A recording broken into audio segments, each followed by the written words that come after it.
On today's episode, we're going to talk about one of Horween's more recent leathers called Cypress. We wanted to talk about some of the challenges in making different gray leathers. And then we have a little bit of a deeper chat that we don't really have fully navigated beforehand, but we want to talk about some comparisons and some contrasting between more established brands and then newer brands.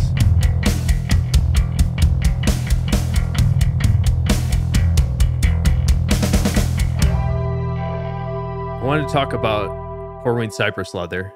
It's one of the more recent articles that you're starting to offer to the world, but it's funny to me because it's sort of a combination of one very old leather tannage that you've been making combined with a different, more recent tannage. So those two tannages, the old one is your Latigo product, and the new one is the Dublin. And I view Cypress as sort of a mashup between those two, and it's incredibly tough, which is why I like it, and also has very nice natural appearance. And I think people are starting to become fans of it on footwear. I do make some wallets out of it. I don't want to blow myself up too much here about that, but I think we were one of the first people to start using Cypress. So I think I might have some of the most long-term experience with that leather, and I'm really enjoying it, again, because of the toughness. It's sort of infinitely resilient, kind of. It's like you could scratch it and sort of rub all those scratches back into place. So I love it for that reason. Help us out here, get into just sort of a definition of how you would describe Cypress. Yeah, you were getting into it where it's an older, or I mean, it's old-ish, but not that old relative to like our business. But yeah, I mean, I think it's like 60s, 70s. I'd have to go back and see like when it first started to run through. But yeah, it's definitely not a new product. But the way the tannery works is that you have the base tannages, and then you turn those into a bunch of different articles. And the Latigo is an example of that. So in this case, we're taking that Latigo, that old-fashioned, traditional sort of like cowboy, durable, tough tannage, and then putting a wax on it to give it a pull-up effect that's similar, I guess, in appearance to the Dublin. But I think that the similarities pretty much end as soon as you do anything to it or start really digging into how it's made. But yeah, it's great. It's going to age really well. It's going to be interesting to see how the stuff turns out. Well, let's break down a couple things there, because Latigo is an interesting one because it's a leather tannage that is not necessarily, the name is not necessarily specific to Horween, because there are many other tanneries that have a Latigo type of tannage. How would you say that your Latigo is a little bit different than others, or is it the same?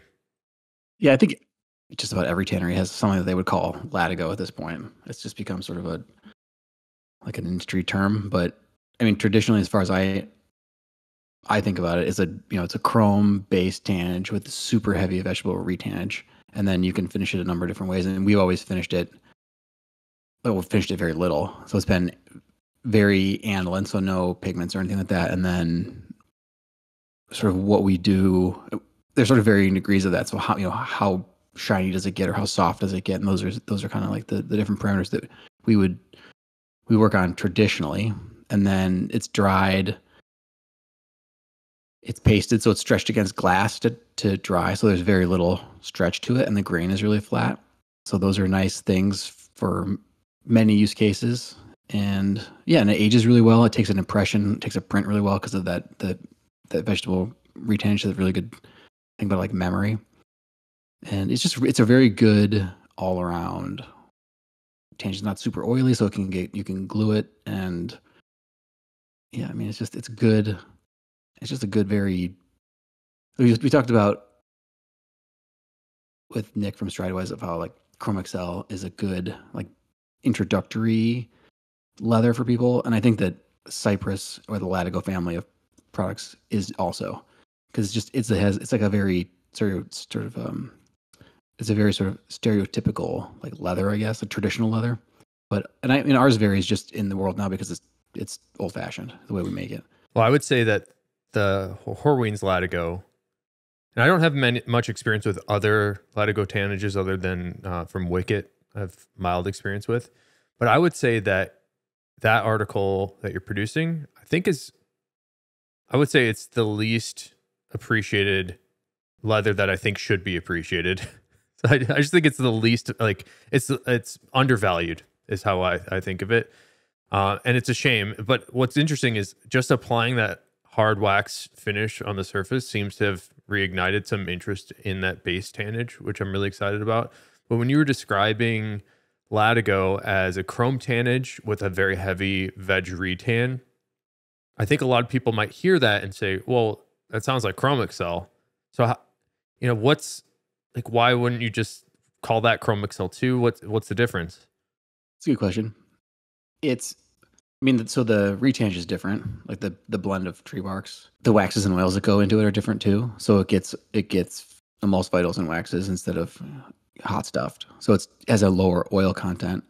So it doesn't have it doesn't have the base leather, like the crust itself doesn't have the pull up that Chrome XL does. It's a very different, and then it's dried differently, so has different stretch, and the Latigo has more pronounced grain. I mean, it's a very different product line when you start to really dig into it. But they do both have full vegetable retanges. So they have this. I guess the approach of those two leathers, if you're looking at them, the first 24 hours is the same.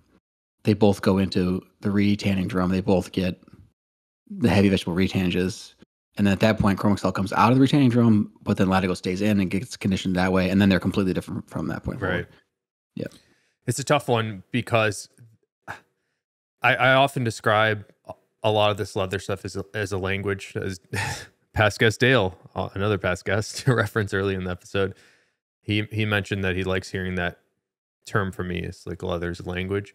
And it really is. I mean, you can't just say, hey, this is chrome tan and this is veg tan. Like, there's so much more to it. And I think that's, again, why we started doing this podcast, is just have long form discussions about these things. And the reason I put Cypress at the head of the show today was because I've been noticing there's so much attention recently from different footwear brands. Do you have a sense of who's using the Cypress right now for footwear? Yeah, I mean, so Viberg just came out with a bunch of stuff of it. They were early adopters, I guess. I saw some past guest Ben from Stitch Down. There's a couple. I think there were a couple pairs of Cypress boots, maybe a few pairs, or even a few more than that in the most recent Thunderdome. Like one particularly, well, they were all awesome, but one particularly great pair from, I think, Nick's Boots made them. But they looked great. I'll put the sales pitch for Cypress for anybody that hasn't experienced it. Let's take a baseline of Chrome XL and sort of compare and contrast, because I think that's sort of a good baseline that a lot of people understand. But when you look at the grain character of Cypress, it's the opposite. It's very, very grainy and a very intense grain, because that leather has had nothing to affect the grain at all, where the Chrome XL has that little bit of polishing, a little bit of a correction to the peaks of the grain. So Chrome XL, very, very smooth. Cypress, very, very textured. The other thing is, I noticed that the body of the Cypress, like the hand feel of it, it's much more dense. And I think it has to do with the veg retannage compared to the Chrome XL, which has the veg retannage, but is then also hot stuffed. The Cypress Latigo is not hot stuffed. So that's not wet stuffed. That's what's it called when you tan it in the drum? Fat liquored. It's fat liquored. Sorry. Gosh.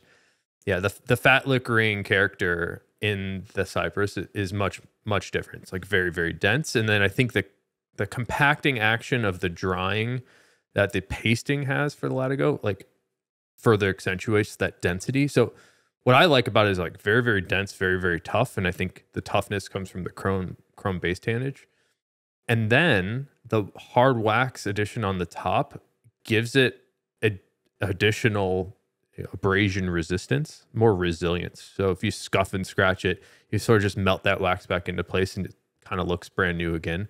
So I love it. And then for my products, we were using Latigo on horse hides because we needed something that was naturally thin, horse hide, but also had minimal stretch, which was the Latigo because of that pasting. And people that aren't familiar with pasting, the way that Nick dries that leather is they put it up on these huge glass frames, and literally apply paste to the skin, stretch it out on the glass frame as far as they can, and then it goes through a dryer. So it is dried as it's stretched already. So you're reducing the amount of stretch there. We had to have that for our like little card pockets on wallets. Otherwise, cards would just fall out as it gets worn in. So Cypress, super, super resilient. I love it. I'm actually wearing this gray Cypress, which would be an elegant transition, Nick. So this is, I'm calling it gray Cypress. I think this was the only time that this has ever been run. So I don't know if it has like an official color name, but it kind of reminds me of a slightly lighter version of the steel Latigo that you used to do. But I'm really, really digging this color. And it's been a challenge to get to get this from you, Nick. And we've done some grays in the past before. But oftentimes, and even a little bit on this one too, I'll try to pop up some images on the YouTube video. It sort of has a brown cast to it. And it feels like you can almost never kill that brown cast, and especially in a veg retan leather, because it does sort of start off naturally brown. Unless you apply some pigment. So I also did a full finish pigmented version of Latigo that we put a lizard print in, and I'll put up a picture of that too. If you're comparing the full pigmented finish versus the aniline finish, you can sort of immediately tell that the aniline finish has much more natural character because you're not covering up so much of the hair holes, the grain of the skin, but also the full finish is very flat and even, where the aniline finish has some sort of like very light modeling, and again, some of that brown cast coming through, which is pretty interesting to see a side by side, because these are both the same tannages, just finished significantly different. So it'd be interesting for people to look at those photos and reference it. But maybe you can start us there, Nick. Gray is just such a problem to achieve. I guess white is a problem to get to. Are there other problematic colors that you have, and why can't you do them? Yeah, I mean, gray is tough for us because of what you said, because of the retanage is so. I mean, it's a brown. They're tree bark, so the whole thing wants to sort of, or I guess starts out kind of like a brown color, not kind of a brown color, like actually a brown color. And so that, I mean, that the wallet you have has sort of has a brown cast to it. It's like a heather gray almost, instead of like a neutral gray or like a cool gray. And that's pretty common for us and on a lot of the grays that we try. They tend to either be that way or they go blue, as if we're trying to, sort of cool them off, then they end up being blue. So getting a neutral gray is tough on the traditional retanages. And then they want to change too, because they want to get brown over time, because things, again, the traditional leathers with those traditional inputs, they want to sort of all aged kind of to a deep dark brown. So yeah, so it's tough. And then and like you said, we can paint it, but that, I mean, it doesn't. It's a different product to me at that point. Like it's fine, it's good. It's just not. It's not going to age the same way. It doesn't feel the same way. But so it's a vibe though, for sure. Yeah. It has a different, almost like a retro kind of feel to it at this point, to have that pigment layer, which is cool. What was the other part of that? Other colors that are challenging. Oh, other colors that are challenging. Oh yeah, white. I mean, white, we just can't keep white clean. I mean, we just can't. I mean, the big tanneries, or the tanneries that make a lot of white, they have like a building. They have like two tanneries, and they have the tannery that makes the colors, and they have the tannery that like only makes white, like the finishing side of things. Right. So because you just can't. We've made white, and like we'll be spraying, burgundy, and then you come in the next day, and there's the white that you tried to make white has like little red freckles all over it, because there was just a little bit of dye in there. So we end up having to come in to try to spray the white on like a Saturday when we're not doing anything else, and then we still can't really keep it clean, because anybody that's seen pictures of the inside of our place, like it's the building's 140 years old at this point, and it's been a tannery from the jump, so it's like it's just dirty. It's just a dirty build. It's just an old. I mean, you're next to a highway, next to a train, next to like two busy roads. It's just a lot of. It's just the way it is. So I mean, not that when we make stuff that's not white, it's like dirty either, but it's it's a little bit more forgiving in that regard. But so yeah, so I would say light colors in general. I mean, anytime like any of like the light tans or the like the bone or cream, or I mean, if it not doesn't have to be pure white, but we have to really babysit that through like when it comes out of retanning, we basically have to use like make sure everything's clean, use fresh, because we try to reuse like plastic and like all that stuff when we cover the leather to keep it wet over the weekend or whatever. So we have to use fresh everything and make sure we're putting in the right spots, and so that ends up being a bit of a headache. Yeah, and then anytime we try to put a color that's significantly different over a different color base. So like when we did some football for Wilson did some footballs for Tiffany, like a Tiffany collaboration, and that was it was fine. That was a tough color because it was like it was that baby blue, like their signature Tiffany blue color over the oatmeal color.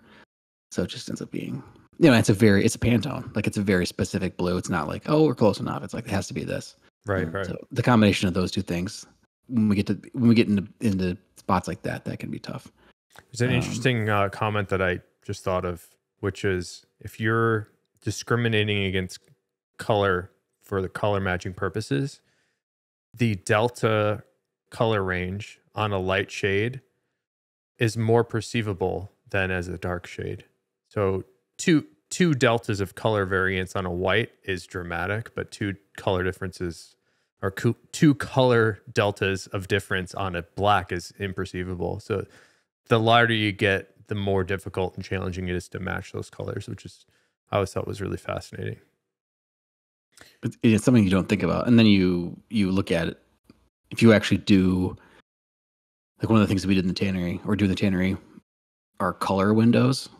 So that's for color matching purposes. So we would get, it's like picture like a note card, or cardstock, like an 8x10 cardstock with a hole in the middle of it, and then you got 4 like trapezoidal shaped pieces of leather that go around that hole, and on top and bottom it's light and dark, and then left and right it's some other color value, could be red and green or whatever it is. So you lay that over the leather, and you whatever's inside has to be sort of inside those parameters, and it becomes really striking when the lighter the color, when you're making those, how little you're actually sort of, because your intention to make those, you intentionally are making it lighter or darker so that you can have a sort of a pre-approved idea of what the customer will accept, and it becomes pretty striking how little you're actually doing to the leather with those light colors to affect that, like what the range is. Yeah, I remember there were some larger brands that would have color specs, and they would always say, these need to be within 2 delta of the color, which was kind of stupid of them to say because that 2 delta could probably hurt them on a light shade, but be imperceptibly difficult to match on a dark shade. You can't even make the window if it's black. And I remember we used to do that. We would make color windows for black because they would insist, which is like kind of bizarre. Anyways, back to the white though. Ironically, correct me if I'm wrong in this, but I believe that perhaps the most produced leather in the world is white athletic leather. Does that sound correct? I don't know if that's true, but it sounds like it could be true. It's like white or black, maybe. But yeah, there's white everywhere. Yeah, it's certainly safe to say that white is a very popular leather color. So it's sort of ironic that, it's so difficult to do. But you make those clean rooms. Maybe it's not so bad. I wonder if there's more white than just regular black made. I don't know. It's good. I don't know. I only buy black shoes, athletic shoes at least. Yeah.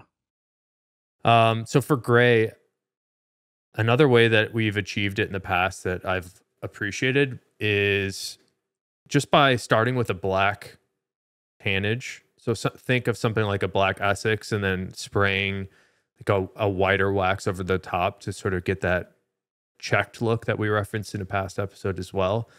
The problem with applying a white wax over the black, it certainly will get you like a really cool gray, but as soon as you wear it or apply any friction and melt that wax, it just turns black again. So we used to do, for our wallets, we used to do a gray in that way.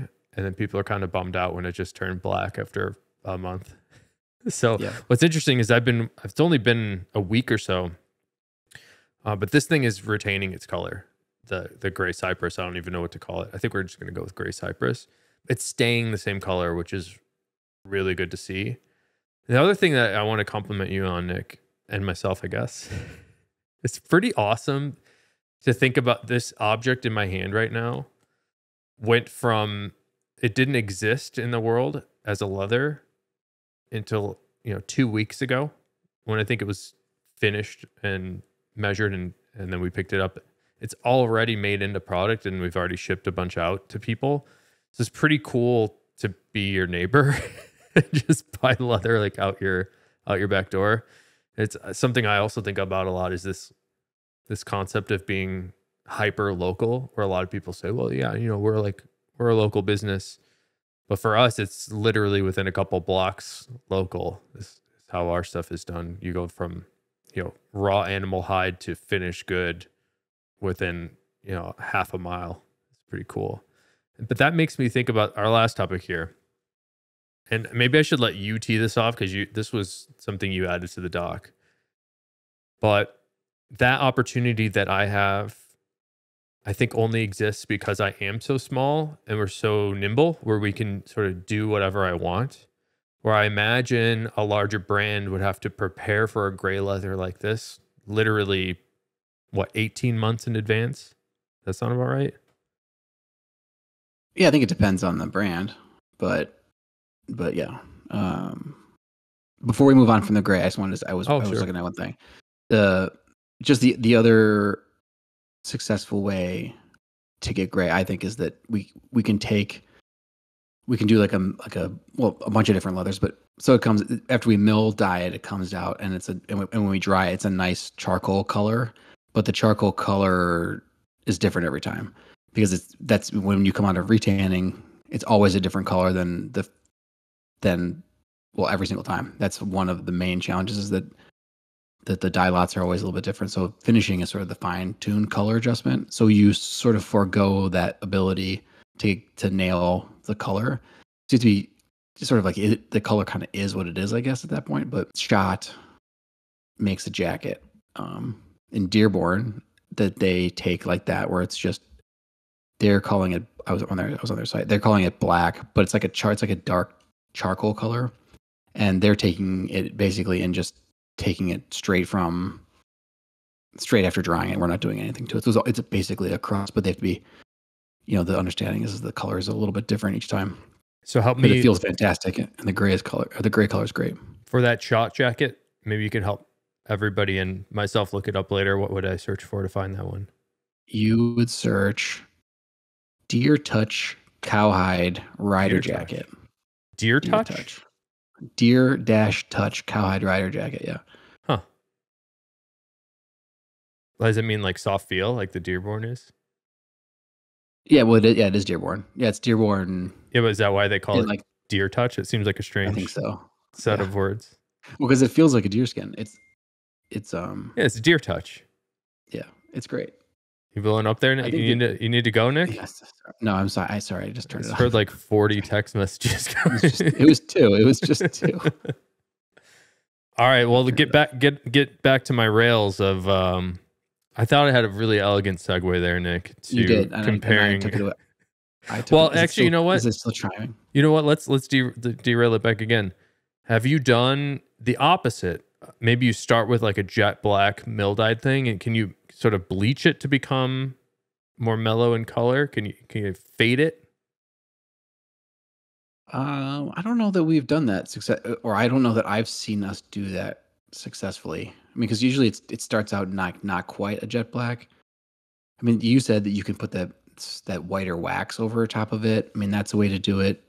I think that bleaching it or leaving it in the sun, the to the point we were making earlier, the black always wants to go somewhere that's not into a neutral gray. So like cordovan, for example, goes green, and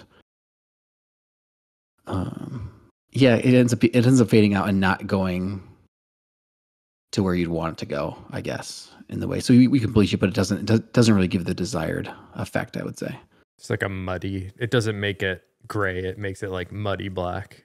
Yeah, because it doesn't just make it lighter. It like kills the black a little bit, and then it kills the red, so it goes green. So it's a. I gotcha. It's not, and that's a very inexact science, because it's like, how much bleach is it taking in, and how do you put that on there? Unless you're just going to completely saturate it, like in the. Well, we blew my elegant segue before, but I got another elegant segue. Okay, right put us back to where we need to be.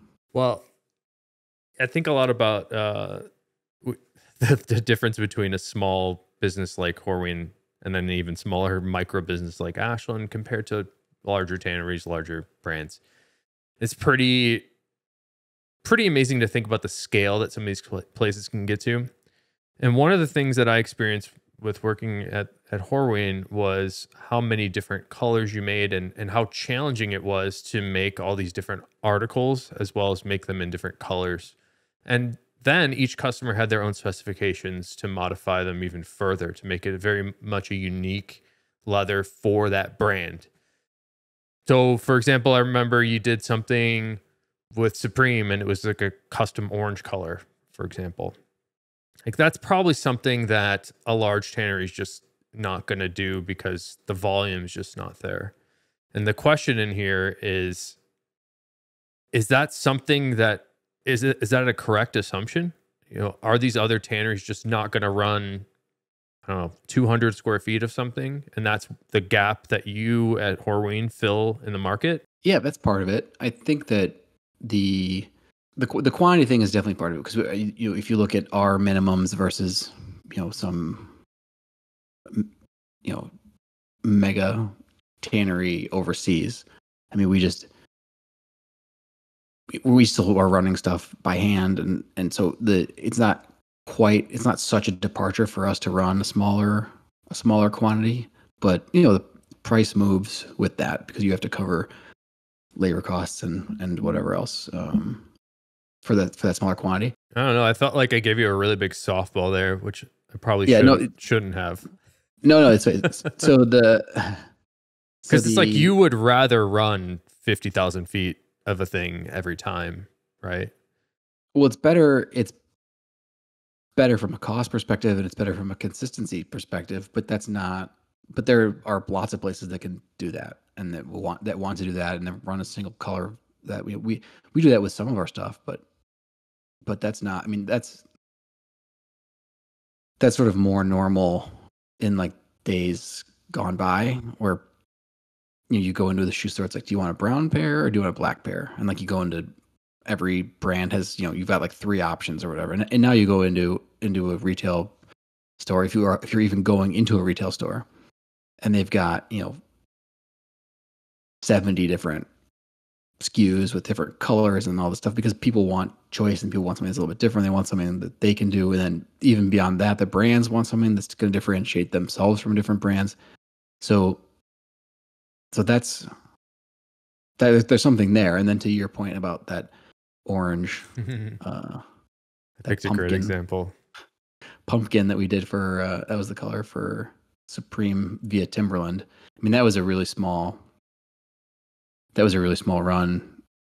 I mean, for us, and we're the smallest of those 3 companies. But I mean, that's just another thing. It's like they want something that's a little bit different, and they want, I don't think they ever thought, oh, we're going to sell, 15,000 pairs. Or they wanted something that was different, that was interesting and limited in nature, because that makes it interesting. But yeah, I mean, I think that the flexibility that comes along with being small is one of the advantages of being small. But you give up other things, in the process. There's more. It's harder to manage. It's harder to control costs, and if you in our case, especially with that pumpkin, we didn't make it right the first couple of times, so we had to rerun it because the color wasn't right, among other things. So on a small order, a mistake like that, we didn't make. I We lost money realized when I on the used order. that as an example, it would be quite triggering, and Yeah, no, it's not I triggering at all. apologize. No, it's not triggering at all. That's a good business lesson for us, because we need to be, if we want to capture that part of the market and be able to do that business, then we have to be on the ball, even though it's like, oh, it's artisanal and whatever, or it's niche, whatever. Artisanal is not the right word, but if we want to be unique and fill that spot, we still have to be good at it. And in that case, we just weren't good at it. I mean, the customer got a product that was good because we had to, we made it right eventually. But yeah, I mean, there's a lot of challenges that come along with making something custom. So You know what?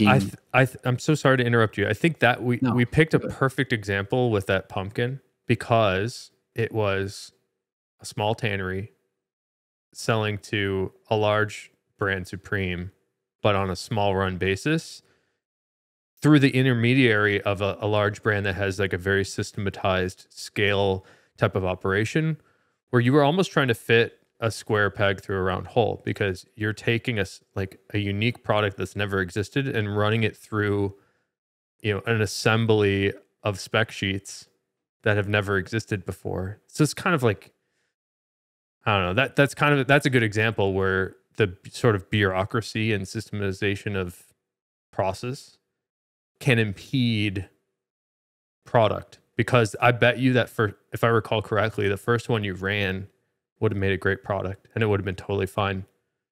I think the real specific example was that article was Austin, which is supposed to be a waterproof leather that was not being used in any sort of waterproof way. I don't even remember what they were making of it. So it's it didn't matter that it was waterproof or not, but yet the spec sheet said hey, this has to be waterproof. Therefore, please just ignore it. But no, you have to go through the whole process because you're dealing with a larger brand. So that's kind of an interesting example that I accidentally picked there. That's our challenge. I mean, that was no one's issue, but ours at the tannery level, because it was a waterproof product. It was spec'd that way. It was sold that way, even though whether or not it was going to be used that way ultimately didn't really matter. I mean, that's what we said it was going to be. And yeah, there was some contamination in one of the dyes that was eating.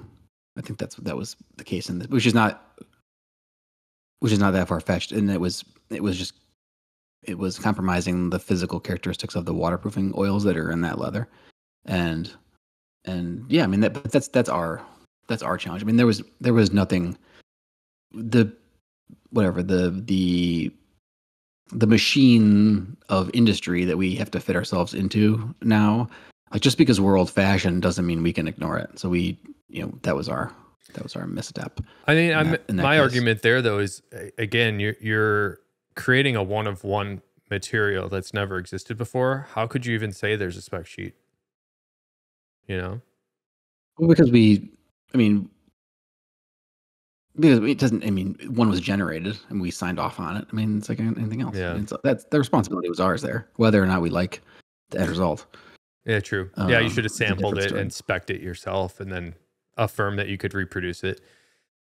It's so hard, because the other thing is you're not the smallest tannery. There's certainly smaller tanneries.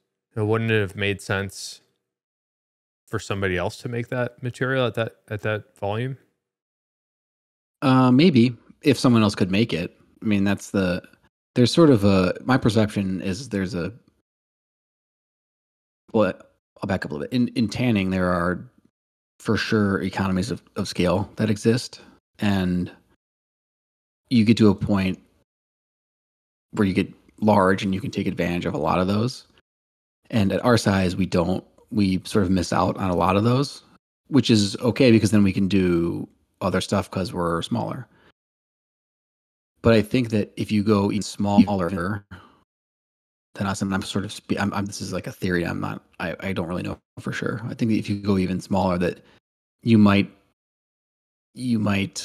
not have some of the capabilities for like consistency that we would do at our size, we would have at our size. So I think that there's an intersection point where it's like you deal with a bigger company like that has a spec sheet, and we have the ability to do it. And I'm not sure at what point, if you get to be smaller, at what point you sort of you don't have that capability anymore. That's an interesting sort of Yeah. Well, like they question. I'm not wouldn't sure. I have don't understand the answer. a smaller tannery might not even have the physical tests or the testing equipment to run those tests. I mean, Yeah. that would be the easiest part, but yeah, or yeah, I don't know, or they wouldn't have. I don't know. I don't. It's just more of like a concept than anything else. Yeah. So you presented this topic, and I started thinking about businesses that aren't us. And my initial thought was that smaller brands and smaller businesses are more nimble and therefore can be more creative and move faster. And then I look at the news today or over the weekend, and hey, Tesla's releasing self-driving cars, and Meta is open sourcing Llama 3, and that's pretty, cutting edge. So it's not like these larger brands can't do new stuff. But the thing I'm starting to observe with that, as I thought about it a little further, is it feels like they can push the envelope in very small, like very narrowly focused ways. So in the case of Tesla, for example, they only have 4 models of cars, right? So I think they're purposefully keeping the product breadth really, really small, but pushing, the state of the art. In the same way with Meta is like they only do, really their only business is advertising. So they're really only doing like one thing. And I think they'll use the large language models to move forward, their advertising platforms. So that's kind of what I'm noticing. I was starting to think my thesis is just wrong, because there is certainly that larger bureaucracy at a larger organization, but it seems like those 2 examples are shattering my thought process there. But how are you thinking about this difference between big brands, small brands, how fast they move, how innovative they are? Yeah, so I think that in the industry that we're in, it's on the footwear side of things, especially if you want to be tied to fashion in any way, that speed is a concern, especially in some market segments where the you make something and it's good for a season, and then it's sort of on to the next thing. And we would have to be so organized, and we would have to have things developed and be showing them as like, oh, here's our next, like, here's fall 2026, like, here's what we're showing you, and then have everything sort of staged and ready to go, or just roll the dice and say, we're going to run whatever X thousand feet of this, so that we're ready to fill demand. And that's just not where we are. So we miss out on a bunch of that just because of the nature of who we are and how we make things. So for those bigger places, the sort of the nature of how they're able to run things and the way they run things and how long it takes them to make things. I mean, they're able to be involved in those fashion lines. And I think that's a big undertaking and requires a lot of, let me say, nimble. So I think that you have to be super nimble at that size too, not just at a smaller size. I think that when you have more control, I guess you can be more nimble, or if it's more of like we talked about this a little bit too. Like if you're beholden to a bunch of investors, it sort of takes some of the nimbleness out of the whole thing, because you have to, you're not just be able to pivot and respond to the market. And I want to be able to make what I want to make and what I think is nice. You're like, okay, what am I going to make that's going to make the most money? And like, so then that sort of narrows your focus like pretty quickly, I think. I'm not sure if I'm even responding to what you said. You're not responding to what I said, but I think what you're saying is interesting. I guess what I'm saying is my thesis was small company moves fast, break stuff, right? You can do a lot more, you can take risks. You're not established. You have a lot of room to do whatever. Small Therefore, or new or both? smaller, new, both, I would Okay. say. Yeah. Would be my this was my preconception of the lay of the land.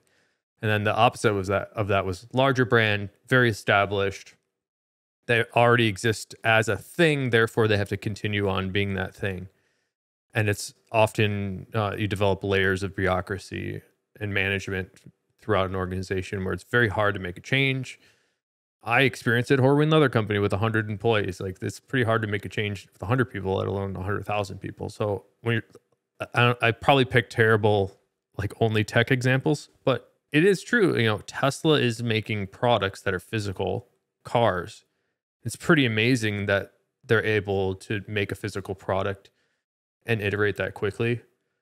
And I follow them to a mild extent, especially when it comes to the manufacturing process that they have. But they iterate their designs frequently, even though they don't necessarily present as a different product. They're like under the hood. It's a little bit different. So that example breaks the thesis that I had, which was, larger brand can't push the envelope and try new things. So again, all I'm trying to say there is like I thought that there was this thing that existed, and maybe it's not true. But the second thought that you have me thinking about is maybe they're just so good at road mapping out their 5-year, 10-year, 1-year plan and executing on the plan that this was all things that or the things that are happening now were intended, and they just planned way ahead for it, and they're just so good at executing that's happening. In the same way that you say, hey, fall 2026, we're going to have these colors in these articles. Those are going to be the things that have to exist. So maybe I'm just thinking about it the wrong way. I don't think there's a wrong way to think about it. I think it really depends on what you're making too. And the tech example, I guess Tesla's an interesting example because it's a tech company and they also make something. And I think that you get yourself into a position as a brand where people have expectations of you, and you establish a customer base, and whatever business 101, it's easier to keep a satisfied customer than it is to get a new one. So what are you doing to do both of those things is like the ultimate question. And yeah, and I just think it just depends on what you're making. I think that I don't know if I'm starting to feel like size of company is irrelevant and age of company is irrelevant. I think everybody can do everything. I had a misconception before this conversation. Yeah, I don't know if that's necessarily. I'd have to think about that a little bit. I don't think you can I think both those examples that I use is Microsoft. I mean, maybe I'm just picking tech examples, but it feels like these examples break my notion of what I thought was true. Maybe we take it to a footwear brand. Like, okay, Florsheim used to be the gunboats, right? They were doing Cordovan long wings, and that was a big deal for a long time. Now they're doing something different. I think they've moved with the market and were able to change. It's not as successful, but they certainly switched. I mean, it's possible to make changes that are dramatic, regardless of scale.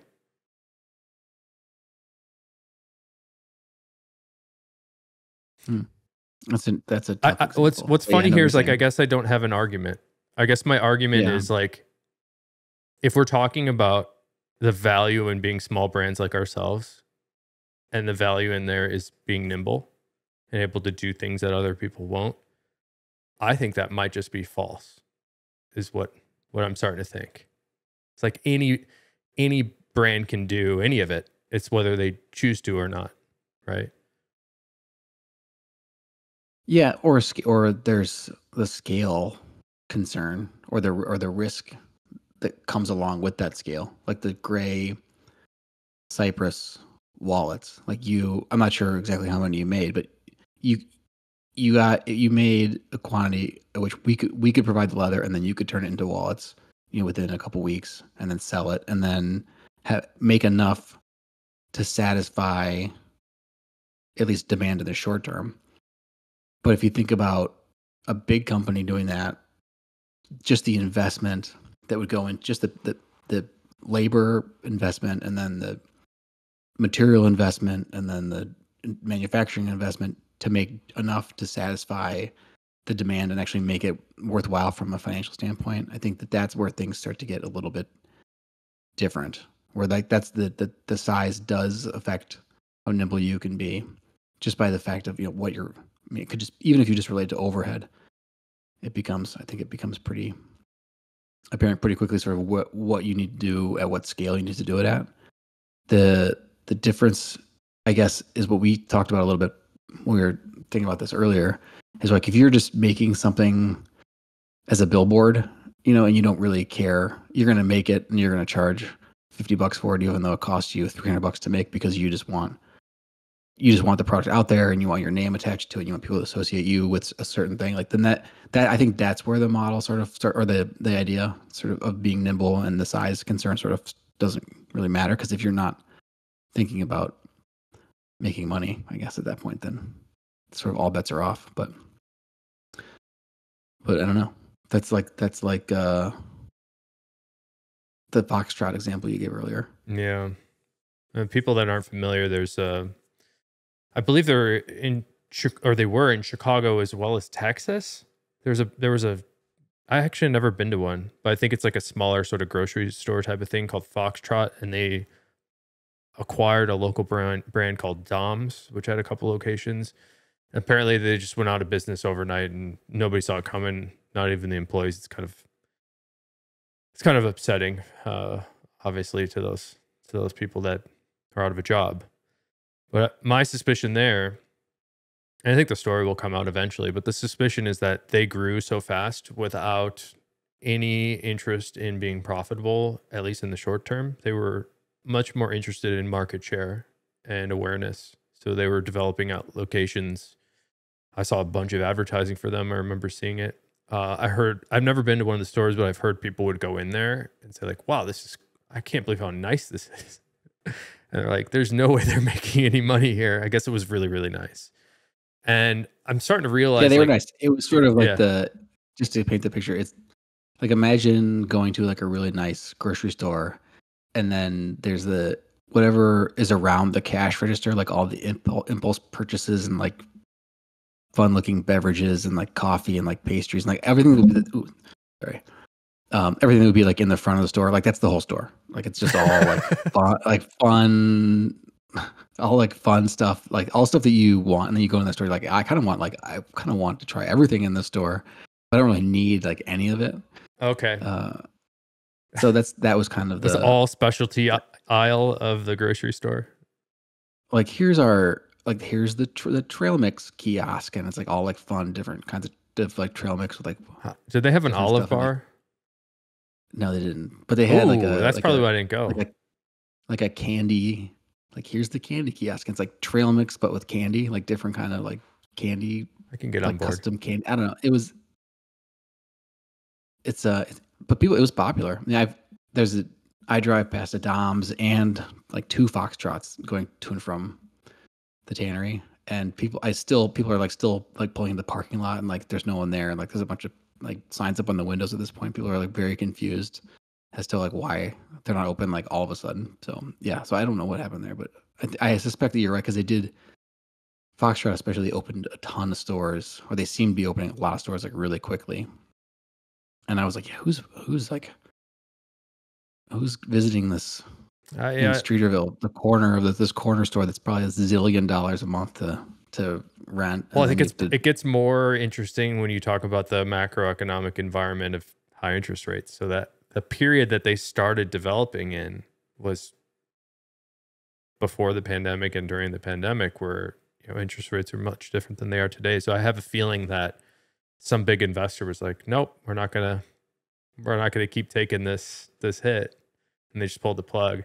And that made me realize, that example amongst a couple others made me realize that I don't know, it's none of my business what Horween does, but my supposition of what Horween Leather's business is, and Ashland Leather, our business, I think we're playing a different game than much of the business world today. At least, like, it's no way for me to say this, but it certainly feels like the things that we're doing, which is making product and selling it for a little bit more than it costs you to make it, that feels like an outdated model. Where today it feels like there are these founders that have an idea that grow at all costs, and they're losing money on every sale, but they're gaining market share with the hopes that in 5-10 years they'll have such a valuable brand, even though that it's an operating loss, they'll sell that brand value to Amazon, and you have Whole Foods or something like that. I don't know if Whole Foods is a good. I think Whole Foods might have been profitable. But I think we're just playing a different game. How I'm starting to feel about it. It's I guess it's wild that you're like conservative and playing a different game because you like want to not lose money on every sale. But I think that there's some validity to what you're saying. But I think that I guess I have a suspicion because the way the tannery business is, or the way like we sort of approach things, is a pretty conservative mindset, and I think that that's kind of like the only way you can approach things if you want to last a long time. If you want to be, I mean, if you want to like be in business for years and years, I think that there are times that have been like in any industry. There are times where things are more profitable than others for a variety of reasons, and then when things aren't profitable, it's like, oh, were you conservative enough to set yourself up to succeed through like the lean times? And I mean, it sounds like, yeah, I don't know if this is necessarily like a lean time in terms of like in that thinking, but yeah, like what do you do if you're Foxtrot and you're trying to build brand value and then interest rates go up and then your model falls apart because you've been too aggressive in your approach. So I wonder what there is there. But I think that I was talking to my dad a little bit before we talked today, because I always pick his brain on some of the historical stuff because he knows much more than I do. But in the tanning industry, which I think it happened in a lot of related industries around the same time, or sort of similar industries, was sort of the consolidation of the consolidation and the export of the manufacturing of leather, specifically talking about the United States. But because there were, I don't remember what the number was, 300 tanneries or something in the United States at one point. And now I think there are, if you are liberal in your definition, there are maybe 25.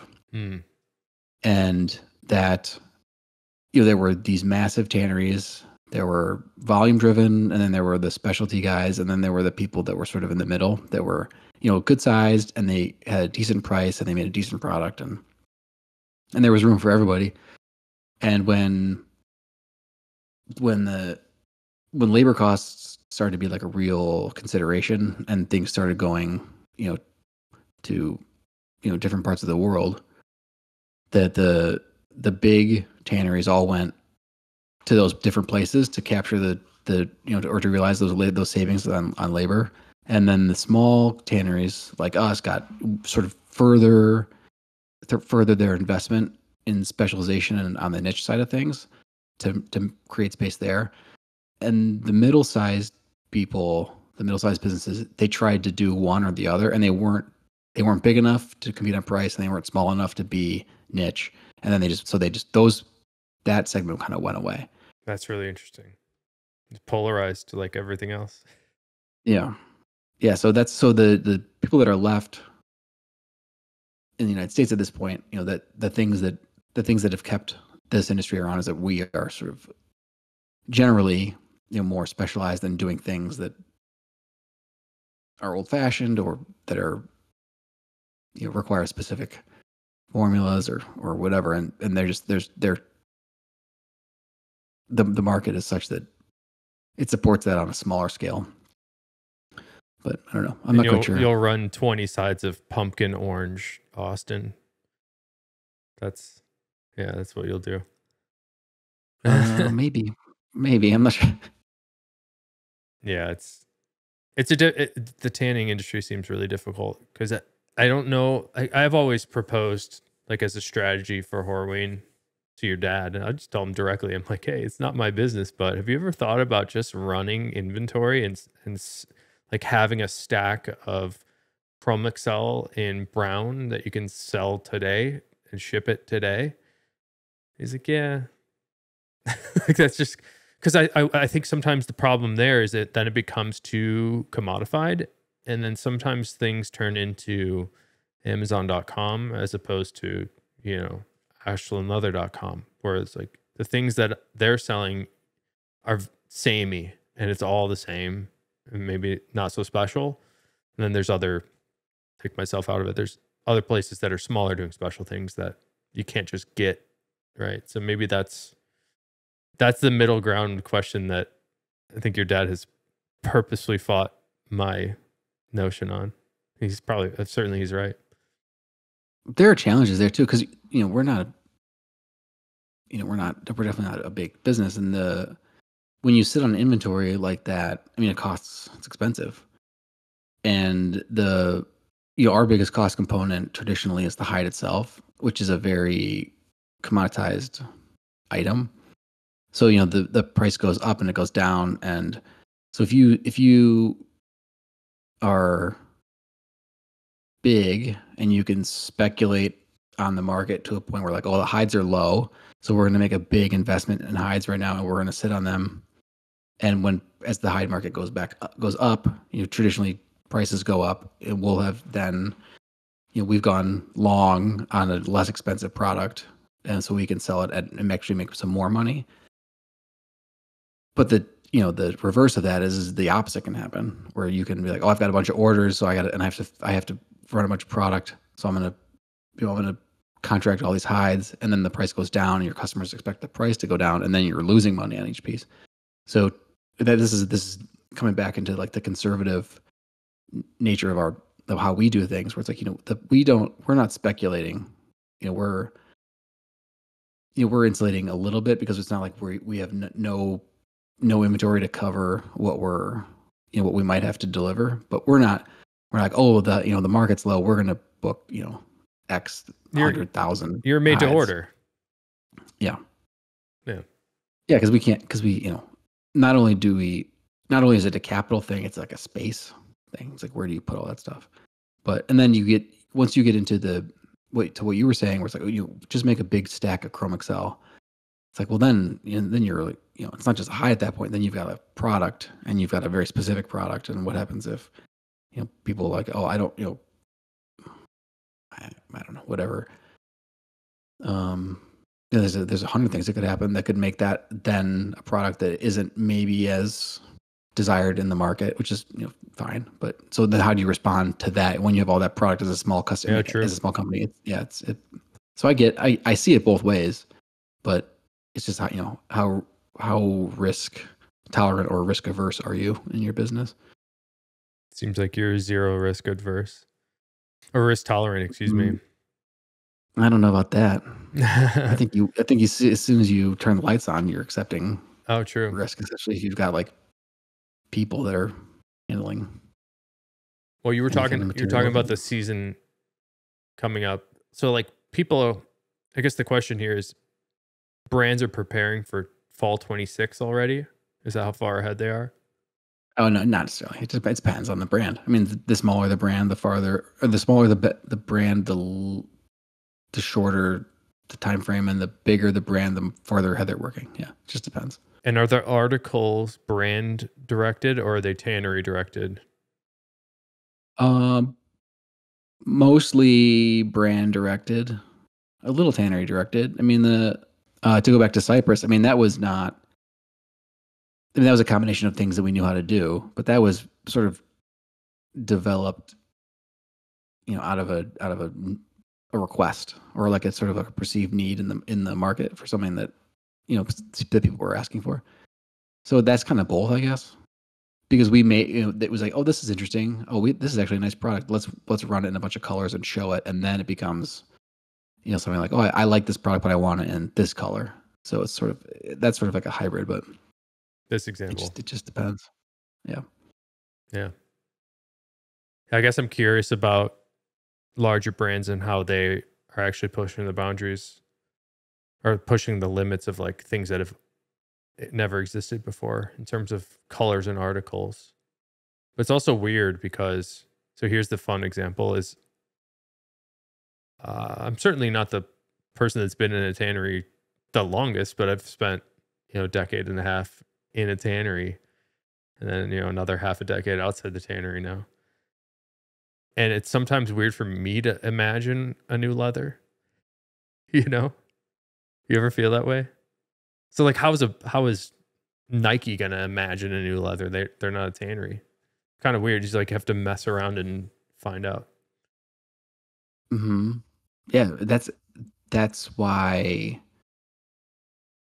I, on the product development side of things, when you work with a designer or a buyer that just knows what they want, that's so nice. Like even if it's a crazy request, like I want this in green and I want it to be all shaggy. It's like, well, that's a weird request, but at least it's like a clear direction to go. Instead, it's like, oh, I want this, and like it's brown. I want to be like some shade of brown and like just softer. It's like, well, that doesn't really. I can't go anywhere with that. Like that could be anywhere of a million things, and it could be from anywhere. But I think that so that a lot of new things come out of that approach, and then I don't know, the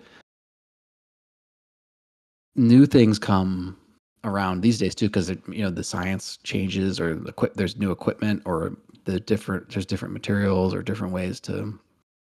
Even the base tannage we've talked about, like the olive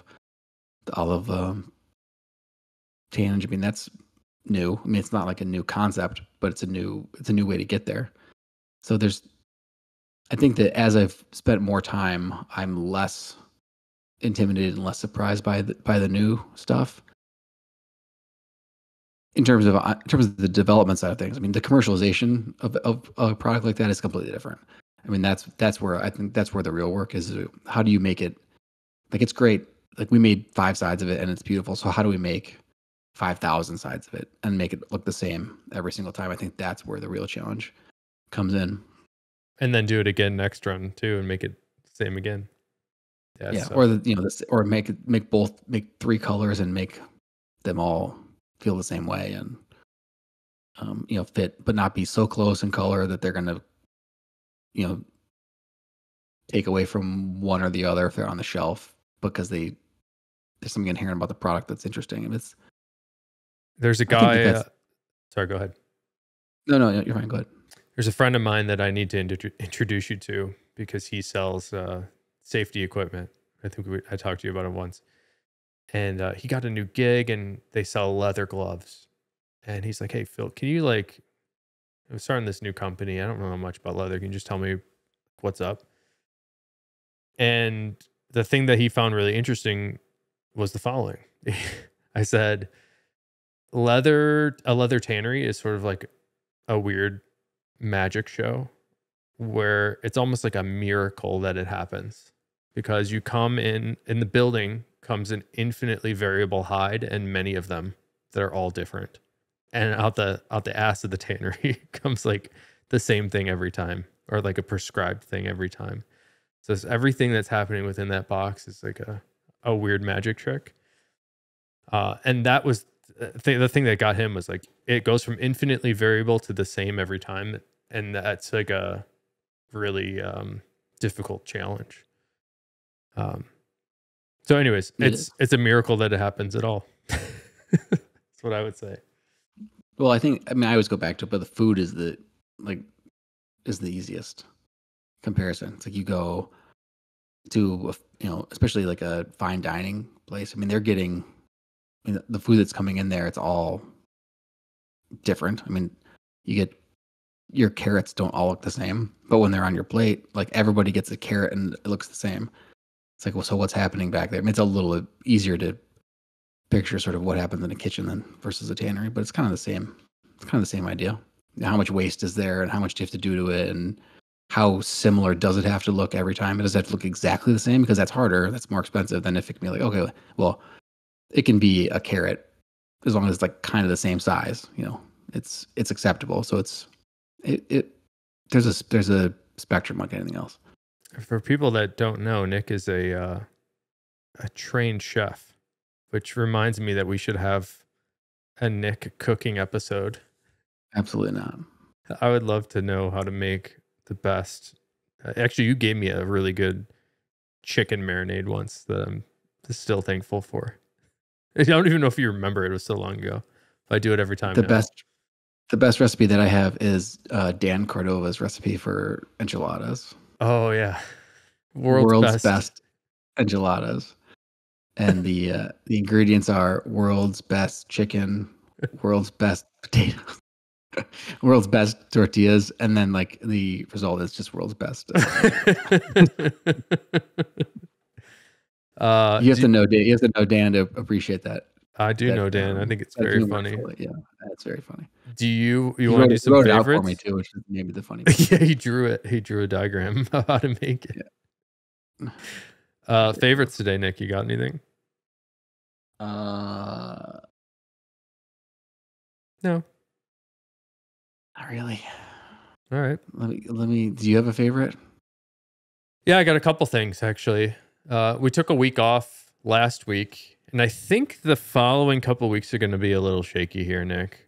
And the reason is my favorite. It's music. Today, my band released a new single. Check it out. Outrun the Sunlight. The song's called Animal. And the reason it's called Animal is because we're trying to rip off animals as leaders. Probably shouldn't admit that, but it's better. It's better than animals as leaders.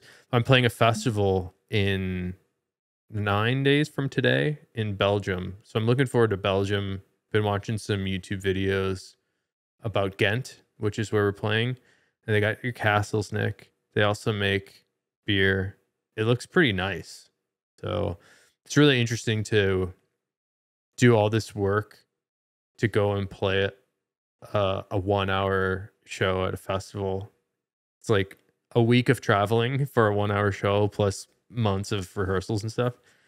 It's not necessarily viable, but fun nonetheless. Also, the crazy thing is they gave us a really good slot. So if anybody's in Belgium or near Belgium, you can check out in Ghent. We'll be playing at Dunkfest, which is also funny because we keep thinking it has to do with like slam dunks, Michael Jordan style, but it must have some different definition in Belgium because I don't see any basketball on their marketing for the festival. It's like Dunk, like D-U-N-K. Yeah, the record label is called Dunk, and I guess every year they do a festival called Dunkfest. That label has a lot of post rock. So if people are into post rock, you can check out Dunk Records. That's my favorite. So it's going to be tough. It's not going to be possible to record an episode early May, and then it might take us a little bit to get back. But we have some guests lined up. We still got to lock them in, Nick. We got stuff coming. And I'm sorry you don't have a favorite, unless you thought of one. You know, my additional favorite is your hair right now. I am.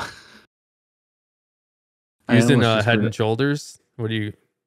Herbal essences. Yeah, I mean, I've got to keep this scalp nice and flake free. I'm trying to think if I've got a favorite. Oh, I've got a good favorite. So last week we had some people in town at the tannery. We had Thomas Lamparter, who is like the Olaven leather sales master.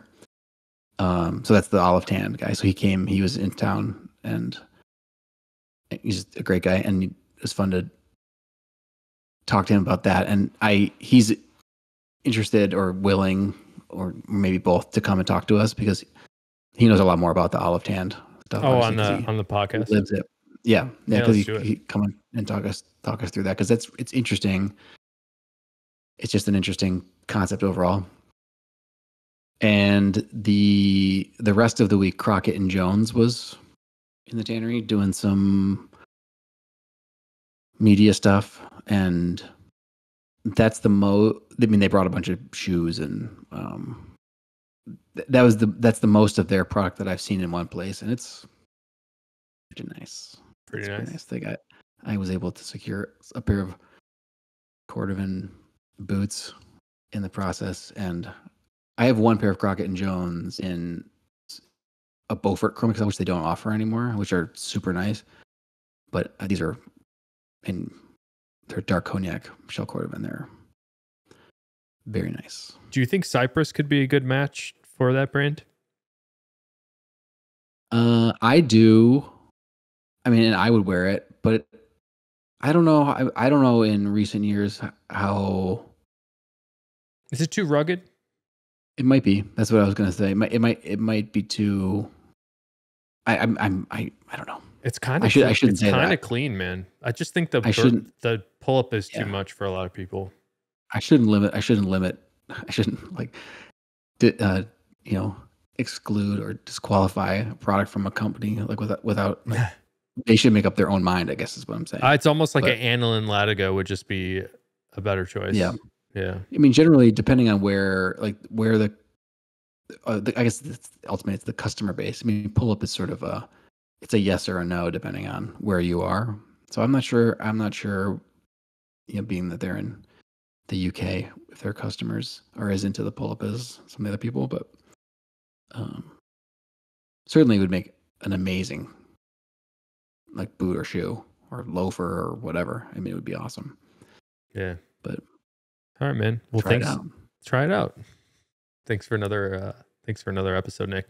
And people that are listening to us on perhaps Apple Podcasts, which is our most listened to platform, you can check us out on YouTube too, which is really cool to see people checking us out on YouTube, Nick. Mainly because they'll be able to admire your mane without your headphones on. Honestly, dude, you look awesome. Cut all this hair talk out. No, I like it. I look like a doofus. You're maintaining clean shaven appearance too. Yeah. I get a lot of, it's interesting how many people comment on the clean shaven thing, but I kind of like it. I still like the ritual, at least for the moment, of, the shaving and the whole game. It's kind of fun. It's just a little different. Get you a strap and a straight razor. You go. I've never done that. Go for it. Do you have those? I have. Maybe I should make old straps. Yeah.